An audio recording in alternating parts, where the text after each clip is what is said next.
Hey, so I'm back. You're back. You're back in Gold Canyon with me. It's time to open the jar and see how well I did with my snake skins. Now, if you're new to me here at this channel, you're like, whoa, what did I just land on, right? I'm Stace. I'm out here in Gold Canyon, Arizona. The video you're going to need to go back to if you're new is what I put in this jar. It's 4 Western Diamondback rattlesnakes. We find them out here a lot. I find them a lot. And it was heartbreaking. I think they're beautiful. I think the patterns on them are beautiful. So I'm kind of self-taught in how to skin them, preserve them, all of anything I could do to still preserve these beautiful animals after they had been run over. So anyway, so today in this jar, I've got 4 various sizes of Western Diamondback rattlesnakes. I had done all the other processes, put them in here. Normally I would put them in separate jars, but I was running out of the glycerin. In here is equal parts alcohol and glycerin. I've looked it up online, and that's what it seemed like was the general stuff. It's worked for me so far. If anybody has any other solutions they want to let me know about, for sure, shout it out. For the most part, I'd say I've been successful. I've had some that didn't work. Sometimes where the rattle I had some issues with. So still learning. I already know one of the rattlesnakes in here, the smallest one, did not skin very well. I've come to find out the smaller rattlesnakes, the baby ones, the skin is really fine. Being out here, being run over in the heat, going through the freezing process, sometimes they just fall apart. So the smaller one did not make it, but the other 3, I'm pretty sure we got some, it was good. So I'm getting ready to open it. I'm excited. Do it, live like this. Who knows what's gonna happen, right? So I got me a big table, I got me a big door on top of my table. This is just something found at a dumpster. I'm always looking for large flat pieces of wood that I can do this, because some of the snakes, when you skin them, are really wide. You're gonna notice that with the largest one, really wide. So got my board out here. I've got some pins. I'm gonna be pinning them out.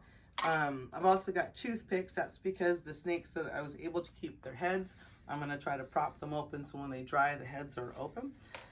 I'm excited. You ready? Ready? Okay, let's see. So, I think the littlest one that was damaged, yeah, we're going to pull the littlest one out first because we already know this one's damaged. Let me get some paper towel really quick. Hang on. Okay. So, yeah, I already knew this one was not going to do well. It had been run over. What I did try to do is keep its head. So I'm going to try to do some work with its head, where I'll be able to get the full skeleton and get teeth and that kind of stuff. And we'll just use that for education and for size reference. So nothing's going to go to waste. I'm going to make sure that there's some way or another, this beautiful snake, we're going to be able to figure it out. So some of it held up pretty good, but no, it just tears so easy. And I'm going to be able to show you the difference also in thickness when we get to these larger snakes. So yeah, knew that one wasn't going to do that well. So let's go here. Now, always my fear when I do this soaking process is the rattle completely coming off. One of the rattlesnakes that I had that was quite large, it just slid off on me. Okay, it happens. This one looks like it's doing really well. Head looks like it's good. Okay, so we're gonna unroll. And what I'm gonna wind up doing, I'm gonna pat them down, get the excess liquid off of it, wind up putting a little bit more glycerin all over, and then pinning it to these boards. So, looking good. I have had problems with the skin sticking to the wood, so I did make sure this was wiped down nice. I tried to dust it off, if you will, and just do the best that I could. I said, hopefully it doesn't stick. I am going to get the glycerin on. That usually helps. So not bad on that one. This, I believe we're going to be pulling out the largest one. This was just such a big snake. Looks like, oh good. Tongue is still in there. Looks like we still got tongue probably on that one as well. I'm going to be pulling their heads open a little bit and propping them open with the toothpick so you can get, oh, look at how beautiful. Absolutely beautiful. Yeah, in real life they are terrifying, but they're still just gorgeous. Look at that. Okay, so yeah, this one didn't have much of a rattle to begin with. Go back to the first video, you'll get to see them when it was still full snake. That's what I was working with. And so yeah, there'll be pieces here. See this, we've got a little bit of shed. So I'm gonna have some spots that I'm gonna go over and take a look at, and then Lacey gets the glycerin on it. We got one more. So far, so good. Yeah. Now this one's head had been run over. I can come up on this one a little bit. So it didn't have the prettiest head. Do still have our rattle. Some blood seeped into the rattle. We're gonna go this way.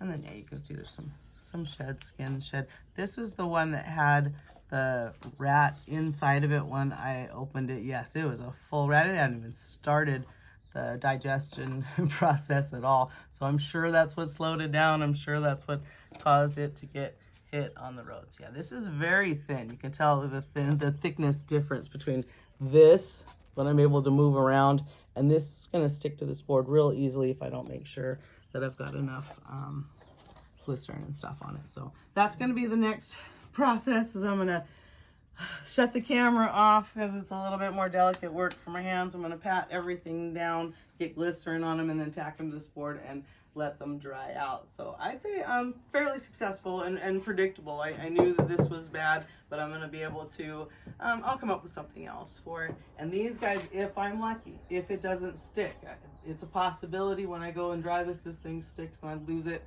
I've had that happen to me before.